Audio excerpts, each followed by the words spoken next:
Il est 3h17 du matin. La lueur bleue de ton téléphone éclaire ton visage. Tes yeux sont ouverts depuis 2 heures. Tu fixes le plafond comme si les réponses allaient apparaître dans les fissures. Tu rejoues la scène. Encore. Pour la 20e fois. Ce que tu aurais dû dire. Ce que tu vas dire demain. Les mots exacts. Le ton parfait. L'angle d'attaque. La défense si ça tourne mal. Tu calcules. Tu planifies des stratégies. Tu te prépares. Et dans ta tête, une voix te félicite. Tu es intelligent. Tu anticipes. C'est ça, réfléchir. Mais regarde-toi. Les draps sont froissés. Ton cœur bat trop vite. Ta mâchoire est serrée. Tes épaules sont des blocs de béton. Ce n'est pas de la réflexion. C'est une guerre que tu es en train de perdre contre un ennemi invisible, contre des catastrophes qui n'existent pas encore, contre des versions de toi-même qui échouent dans des futurs imaginaires. Ton cerveau te ment. Il te dit que tu réfléchis, que tu planifies, que tu te prépares. Mais tu ne réfléchis pas. Tu rumines. Tu ne planifies pas. Tu paniques au ralenti, image par image, scénario par scénario. Tu ne te prépares pas. Tu construis des prisons mentales et tu t'enfermes dedans volontairement. Et le pire dans tout ça, ton cerveau te fait croire que c'est productif, qu'arrêter de penser serait irresponsable, dangereux même. Qu'une personne intelligente, responsable, mature, anticipe tout. Résultat, tu es épuisé avant même que le soleil se lève. Tu es en guerre avec des fantômes. Tu vis dans un futur qui n'arrivera probablement jamais. Et pendant ce temps, le présent, le seul moment où tu as du pouvoir, s'évapore. Il y a 2000 ans, dans une tente de campagne militaire quelque part sur le Danube, un homme écrivait ces mots à la lueur d'une bougie. Tu as le pouvoir sur ton esprit, pas sur les événements extérieurs. Cet homme s'appelait Marc Aurèle. Il commandait des légions. Il gérait un empire qui s'étendait de l'Écosse à l'Égypte. Des millions de vies dépendaient de ses décisions. Et pourtant, seul dans le noir, il se rappelait cette vérité. Le vrai ennemi n'est pas dehors. C'est dans ta tête. Voici comment tuer l'anxiété à la racine. Pas la gérer, pas cohabiter avec elle. La tuer. On te dit de respirer. Inspire par le nez pendant 4 secondes. Retiens. Expire pendant 8 secondes. Tiens un journal de gratitude. 3 choses pour lesquelles tu es reconnaissant chaque soir avant de dormir. Écoute des affirmations positives dans le métro. Je suis calme. Je suis maître de mon esprit. Et ça ne marche pas. Pourquoi? Parce que personne ne t'a dit la vérité brutale. La vérité que les influenceurs bien-être ne veulent pas que tu saches parce qu'elle détruirait leur business model. Le problème n'est pas que tu manques de techniques de relaxation. Le problème, c'est que tu crois encore, au fond de toi, que penser davantage va résoudre ton anxiété. Tu penses que si tu analyses assez longtemps, tu trouveras la solution. Si tu anticipes assez de scénarios, tu seras prêt pour tout. Si tu contrôles assez de variables, tu seras enfin en sécurité. C'est le piège parfait, invisible, génial, mortel. Parce que ton cerveau est programmé, câblé depuis 300 000 ans d'évolution, pour chercher les menaces. C'est son job. C'est ce qui a permis à tes ancêtres de survivre quand un lion se cachait dans les hautes herbes. Le cerveau qui anticipait le danger survivait. Le cerveau optimiste se faisait manger. Alors, ton cerveau scanne, constamment, obsessionnellement. Il cherche ce qui pourrait mal tourner, sauf qu'aujourd'hui, il n'y a plus de lions dans la savane. Alors ton cerveau crée des lions imaginaires. Et si je rate ma présentation? Et si elle me quitte? Et si je perds mon job?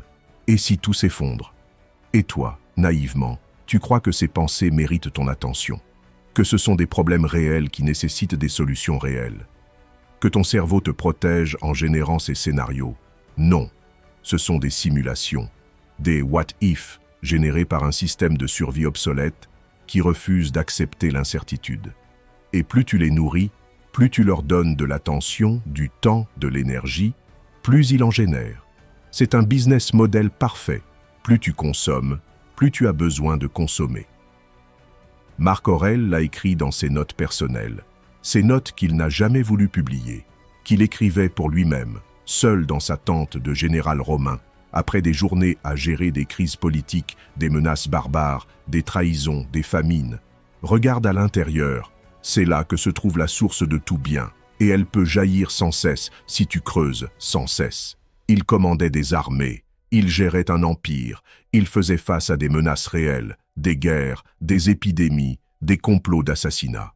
Et pourtant, il savait que le vrai ennemi n'était pas les barbares aux frontières. C'était ses propres jugements sur les événements, sa propre relation toxique avec ses pensées. Le problème n'est pas le monde extérieur, c'est ta relation avec tes pensées. C'est l'illusion que penser davantage te rapproche de la solution, alors qu'en réalité, ça te rapproche de l'épuisement.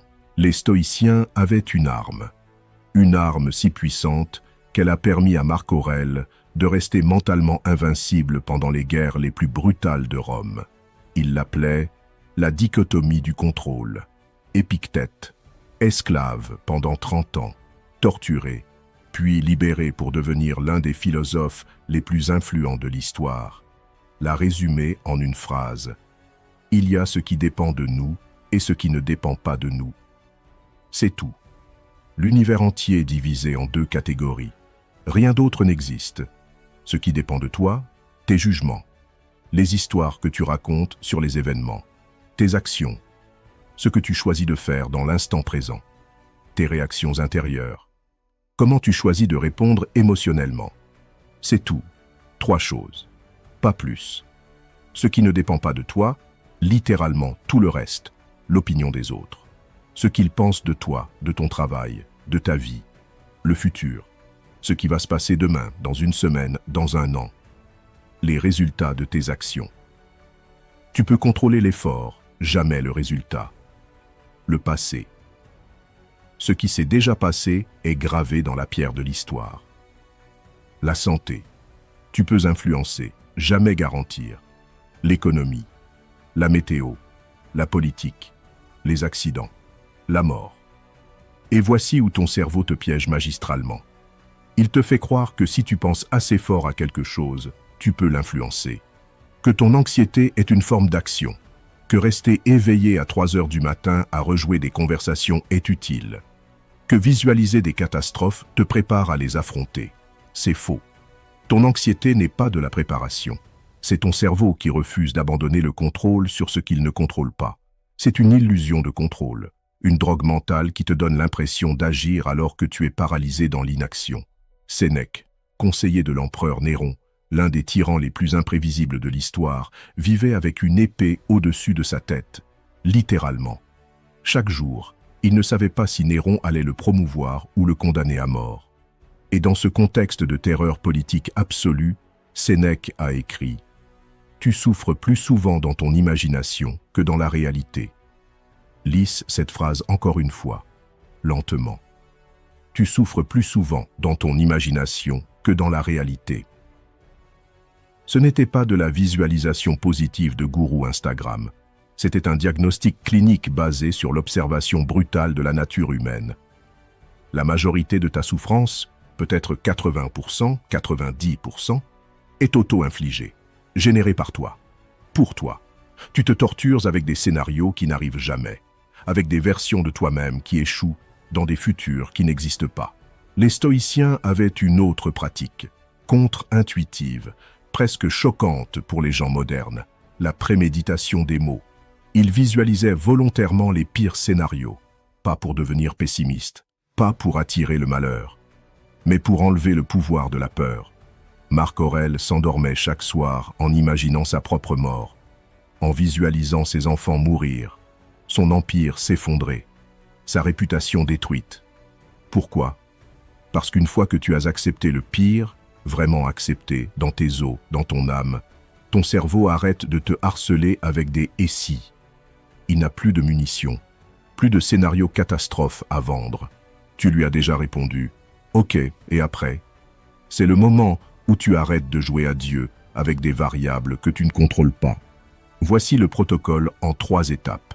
Ce ne sont pas des conseils de développement personnel, ce sont des armes de guerre mentale, testées pendant 2000 ans, par des empereurs, des esclaves, des généraux, des philosophes. Étape 1.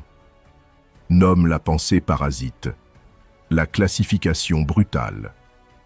Quand l'anxiété monte, et tu la sens monter, cette tension dans la poitrine, ce nœud dans l'estomac, arrête tout. Gèle l'action, coupe le film mental. Pose-toi cette question brutale. Est-ce que je contrôle ça? Oui ou non? Pas. Est-ce que je peux influencer ça? Pas. Est-ce que je peux optimiser mes chances? Contrôle. Absolu. Oui ou non? Si la réponse est non, et dans 90% des cas, elle l'est. Dis à voix haute. Opinion. Pas fait. Exemple concret. Tu es à 48 heures de ta présentation la plus importante de l'année. Celle qui pourrait changer ta carrière. Et ton cerveau génère. Et si je me plante devant tout le monde? Et si je perds mes mots? Et s'ils pensent que je suis incompétent? Et si ça détruit ma crédibilité? Stop. Applique le test de contrôle. Tu contrôles quoi? Ta préparation, oui. Ton discours, oui. Ton intention, oui. Ta posture, oui. Tu ne contrôles pas. Leur réaction. Leur humeur ce jour-là. Leur historique avec des présentations similaires. Leurs attentes préconçues. Le projecteur qui pourrait tomber en panne. L'alarme incendie qui pourrait se déclencher. Alors dis-le. À voix haute. Opinion. Pas fait. Ton cerveau génère du bruit, du statique, de la fiction déguisée en analyse. Ton job est de le classer comme ce qu'il est. Pas de la réalité. Juste une simulation anxieuse générée par un système de survie obsolète. Les stoïciens appellent ça les impressions. Une impression est juste une pensée qui frappe à la porte de ton esprit. Tu n'es pas obligé de la laisser entrer. Tu n'es pas obligé de lui offrir un café et une chaise. Tu n'es pas obligé de construire toute une histoire autour d'elle. Tu peux juste la regarder, la nommer et la laisser passer. Deuxième exemple. Tu hésites à envoyer ce message important. Depuis 3 jours, tu le réécris. Tu changes un mot, puis un autre. Tu analyses chaque virgule. Et s'il pense que je suis bizarre? Et si je dis la mauvaise chose? Et si ça ruine tout? Applique le test. Tu contrôles le message. Tu ne contrôles pas son interprétation. Opinion. Pas fait. Envoie le message. Cette étape seule, cette simple discipline de classification, peut couper 70% de ton anxiété. Parce que la plupart de ton anxiété vient de problèmes que tu ne peux pas résoudre. Parce qu'ils n'existent pas dans ta zone de contrôle. Parce qu'ils ne sont pas réels. Étape 2. Applique la préméditation des mots, le désarmement total. Maintenant, on va faire ce que ton cerveau déteste le plus. On va regarder le monstre en face. Ne fuis pas le pire scénario. C'est ce que les gens normaux font. Et c'est pour ça qu'ils restent anxieux toute leur vie. Parce que le monstre non regardé grandit dans l'ombre. Toi, tu vas faire le contraire. Tu vas visualiser le pire. Complètement, en détail, comme un réalisateur de films d'horreur. Demande-toi, si le pire arrive, vraiment, le pire, qu'est-ce que je fais concrètement? Exemple, tu as peur de perdre ton job. Cette peur te réveille la nuit. Elle te suit partout. Elle parasite chaque réunion. Ok, ne fuis pas. Visualise. Tu perds ton job. Demain, ton manager t'appelle dans son bureau. On doit te laisser partir. Et après, tu rentres chez toi. Tu as 3 mois d'économie. Tu mets à jour ton CV. Tu contactes ton réseau. Tu postules à 10 jobs par jour. Tu vis avec moins pendant quelques mois. Tu coupes Netflix. Tu cuisines au lieu de commander. C'est difficile? Oui. C'est inconfortable? Oui. Tu meurs? Non. Tu survis? Oui. Des millions de personnes ont perdu leur job et ont reconstruit, parfois mieux qu'avant. Maintenant, va plus loin. Pire scénario absolu. Tu perds ton job. Tu ne trouves rien pendant 6 mois. Tes économies fondent. Tu dois déménager dans un appartement plus petit. Tu demandes de l'aide à ta famille. Est-ce que c'est la fin du monde? Non. Est-ce que c'est humiliant? Peut-être. Est-ce que tu survis? Oui. Marc Aurèle s'endormait chaque soir en imaginant sa propre mort, la mort de ses enfants, l'effondrement de Rome. Pas pour être morbide, pas pour attirer le malheur, pour enlever le pouvoir à la peur, pour se rappeler que même le pire scénario absolu est acceptable. pas désirable, mais acceptable, survivable. Une fois que tu as accepté le pire, vraiment accepté dans tes tripes, ton cerveau arrête de te harceler, parce qu'il n'a plus de levier, plus de menaces à agiter. Tu lui as déjà répondu « Ok, j'accepte, maintenant quoi ?» Deuxième exemple. Tu as peur de cette conversation difficile. Depuis des semaines, tu la repousses. Et si elle se fâche? Et si ça détruit notre relation? Et si je perds cette personne pour toujours? Visualise le pire. Tu as la conversation. Elle se fâche. Elle crie peut-être. Elle part. Elle ne te parle plus pendant des mois. La relation change, peut-être pour toujours. Et après? Tu as été honnête. Tu as agi selon tes valeurs. Tu as dit ta vérité. Tu survis. Peut-être que tu découvres que tu es plus fort que tu ne pensais. Peut-être même que tu es plus libre. La préméditation des mots n'est pas du pessimisme. C'est du réalisme armé. C'est dire à ton cerveau « Ok, montre-moi ton pire. Je le regarde, je l'accepte. Maintenant, tais-toi et laisse-moi agir. » Étape 3. Redirige vers l'action. L'exécution immédiate. L'anxiété te paralyse parce qu'elle te fait tourner en boucle dans ta tête. C'est un cercle vicieux parfait.